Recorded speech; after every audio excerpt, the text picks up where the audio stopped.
السلام علیکم ورحمۃ اللہ وبرکاتہ۔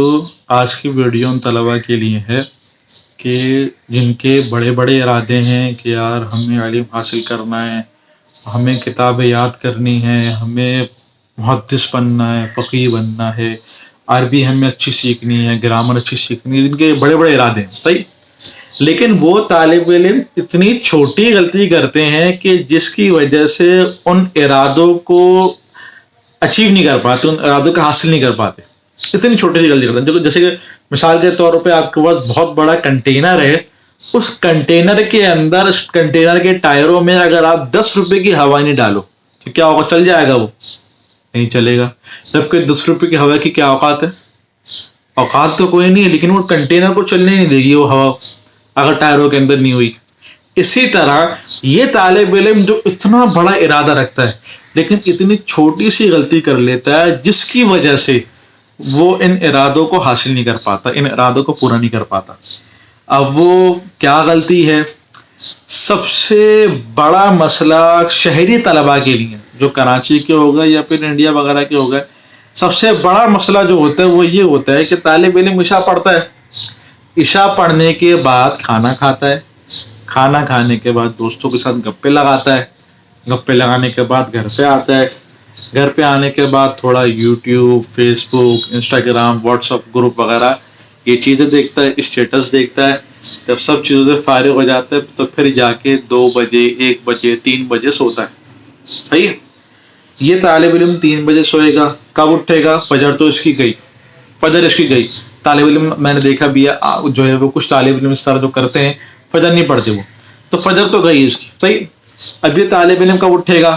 مدرسے کے ٹائم پہ اٹھے گا، صحیح ہے، مدرسے جائے گا 8 بجے، 5-6 گھنٹے کی اس کی نیند پوری ہوگی، نیند صحیح سے اس کی پوری ہوگی نہیں، مدرسے جائے گا یا 8 بجے، مدرسے جانے کے بعد استاد پڑھا رہا ہوگا اور یہ اس طرح یہ جھٹکے مار رہا ہوگا، یہ جھٹکے مار رہا ہوگا۔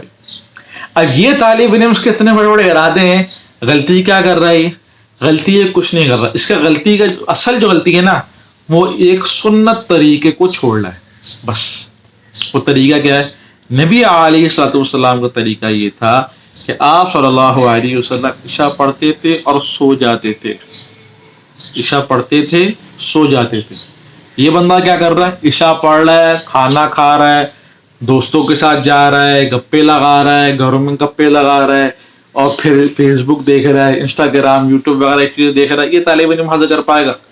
نہیں کر پائے گا۔ غلطی کیا ہے؟ ایک سنت چھوڑ لے خالی، کیا کہ یہ تاخیر سے سو رہا ہے، لیٹ سو رہا ہے۔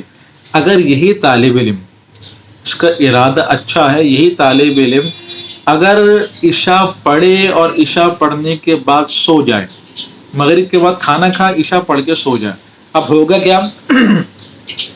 عشاء کب ہو رہی ہے؟ عشاء ہو رہی ہے تقریباً 9:15 بجے، 9 بجے اس طرح ہو رہی ہے عشاء، بھائی ابھی اس نے تقریباً 9:30 تک عشاء سے فارغ ہوا، 10 بجے تک سو گیا۔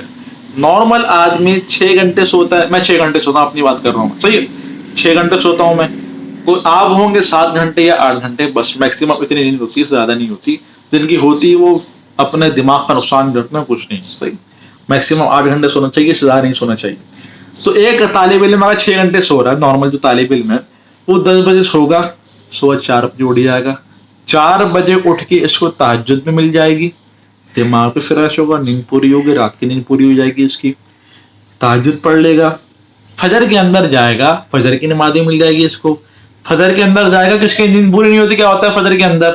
فجر کے اندر نماز کے اندر ایسے جھٹکے مارتا ہے، اور سجدے کے اندر جا کر تو ایسی بہترین نیند آتی ہے کہ دل چاہتا ہے کہ بس وہیں سو جاؤ بس۔ تو اس طالب علم کا نیند بھی پوری ہے، یہ فجر کی نماز بھی خوش خضو کے ساتھ پڑھ دے گا، کتنی فائدہ ہوگا؟ ایک فائدہ ہو گیا سنت ادا ہو گئی، دوسرا فائدہ ہو گیا تہجد مل گئی، ایمان مضبوط ہوگا تہجد سے، تیسرا فائدہ تہجد سے علم و برکت بھی ہوتی ہے، صحیح، تیسرا فائدہ ہوگا فجر سکون سے خوش خضو کے ساتھ پڑھ لی جائے گی۔ پھر فائدہ کیا ہوگا؟ اٹھے ہوئے کب سے ہو آپ؟ 4 بجے سے، آپ نے آدھا پونا گھنٹہ تہجد میں دے دیا، دعائیں وغیرہ مانگ لی، صحیح ہے، 5 بجے آپ فارغ ہوئے، 5 بجے سے لے کر اگر آپ 8 بجے مدرسے جا رہے ہو تو 3 گھنٹے آپ کے پاس سے مطالعہ کرنے کے، ان 3 گھنٹوں کے اندر مطالعہ بھی کر لو، فجر کی نماز بھی پڑھ لو، کھانا بھی کھا لو، تقریباً جو ہے وہ 2-2.5 گھنٹے کا مطالعہ آپ کا سکون سے ہو جائے گا۔ کتنے گھنٹے کا؟ 2-2.5 گھنٹے کا، مطالعہ آپ کا سکون سے ہو جائے گا. اب اگر یہی 2-2.5 گھنٹے کا مطالعہ آپ رات کو کرو گے, کیا نقصان ہوگا؟ رات کو دماغ بالکل سو رہا ہوتا ہے اور صبح بالکل فریش ہوتا ہے. رات کو مطالعہ کرو گے فائدہ کم ہوگا, اگرچہ آپ 2 گھنٹے رات کو دے رہے ہو. رات کو مطالعہ نہیں کرو, صبح اٹھو اور صبح اٹھ کے مطالعہ کرو فجر کے اندر, بس. صحیح سمجھ میں آئی بات؟ کیا غلطی کرو؟ ایک سنت چھوڑ لو.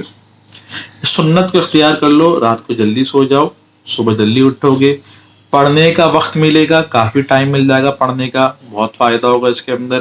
اب دیکھو یہی طالب علم ہے, اگر یہ لیٹ سے ہوتا اس کو صبح کا ٹائم پڑھنے کا ملتا نہیں ملتا. ایک آدمی پورا دن جاب کرتا ہے, پورا دن جاب کرتا ہے, یہ آدمی رات کو عشاء پڑھ کے سو جائے گا, صبح اٹھ جائے گا, تو اس کو علم حاصل کرنے کا موقع مل جائے گا نا.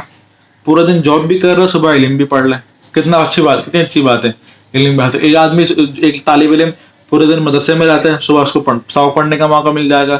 تو صبح کے وقت کو اپنے قیمتی بنا لو, رات کو جلدی سو جاؤ. رات کو جاگنا بالکل فضول ہے. رات کو مطالعہ بھی نہیں کرو, میں تو یہ کہہ رہا ہوں مطالعہ نہیں کرو, مطالعہ رکھو صبح کا. ذہن میں بیٹھ رہی ہے بات؟ تو اگر آپ جلدی سو جاؤ گے, سنت بھی ادا ہوگی, ایمان بھی بڑھے گا, تہجد پڑھنے سے فجر کے اندر خشوع و خضوع بھی ہوگا, علم پڑھنے کا موقع بھی مل جائے گا, سب علم حاصل کرنے کا موقع مل جائے گا. اور خالی موقع نہیں ملے گا, اس وقت دماغ فریش ہوتا ہے, علم ذہن کے اندر بیٹھ بھی جائے گا. 5 بڑے بڑے فائدے ہیں ایک سنت ادا کرنے کے. اب یہ طالب علم جو اتنے بڑا اس کا ارادہ علم حاصل کرنے کا, اس کو خالی ایک سنت ادا کر لے گا, اللہ تعالیٰ بھی ساتھ ہو جائیں گے, تہجد وغیرہ اس کو مل جائے گی, اور اس کے محنت بھی, اس کو محنت کرنے کا موقع بھی مل جائے گا, وقت مل جائے گا, اس کی صحیح سے ٹائم مینجمنٹ بھی ہو جائے گی سبق پڑھنے کی. تو بہترین وقت سبق پڑھنے کا صبح کا ہے. اس صبح پڑھنے کے لیے آپ کو رات کو جلدی سونا پڑے گا. کہنی بیٹھی بات, آخر دعوانا الحمدللہ رب العالمین.